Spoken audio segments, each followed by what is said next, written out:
So let's talk. I mean, you guys have done, I think it was 6 cohorts, primarily in the UK. I know people can come from anywhere and bring their stuff to you, but there's been some announcement and news of expansion into the Philippines. So my first question is, why the Philippines of all the places on planet Earth? Why that country as the number 2 spot? And my second question, who are you excited to see out there? Was it like one project that made you say, you know what, let's go? Or like what's the backstory to the Philippines with the Block Dojo? Okay, so look, Kurt, from the very start of this journey, like the ambition was always to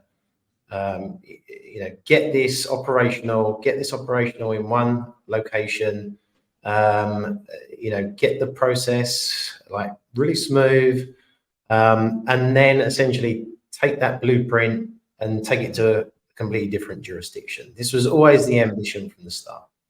Now, why the Philippines? Well, look, let me zoom out a little bit and say, maybe why Asia? Because we're the dojo after all, so we have some affinity with, let's say, what's going with Japan. I think, look, personally, like massively influenced growing up. I grew up during the 80s, so massively influenced from sort of Japanese culture. All it was, the best tech was Sony, Nintendo. I loved manga, anime, Studio Ghibli, all of this stuff. Yeah. Yep. And I've been able to spend some time out there in Japan. It's one of my favorite places on the planet. Lots of deep tradition, loads of culture. So I think something that's always sort of stuck with me and resonated with me. So I mean, we've always had an eye on Asia.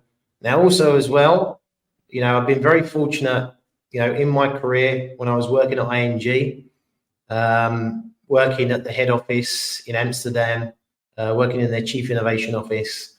I managed to do a really big case study, really looking at Asia, doing a lot of work with Boston Consulting Group, and what was going on, and this was focused on fintech, because this is sort of my background, expertise.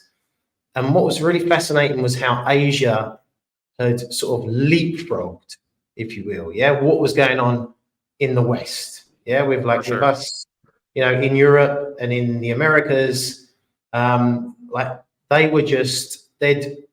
mobile adoption had taken hold. You had companies like Alibaba, with Alipay, like Tencent's WeChat, which coincidentally is what Elon's trying to do with Twitter. For sure. Trying to turn that into the next WeChat. Yep. And companies like Ping An, big insurance provider that was embracing technology, blockchain as well, really changed their business model, started looking into health tech and tech as a service, like really embracing technology. And they were, like, in my view, leading the pack. So I think Asia's always been super fascinating in terms of the way that they embrace technology. They don't seem to be sort of, under the same sort of guardrails as what's happening in the West. So that's sort of a little bit of background there with some of the thinking. Sure. Now, I appreciate that. Yeah. So now, why the Philippines in particular? So look, it's emerging market. It's like GDP, I think is like around 6% at the moment and continuing to grow.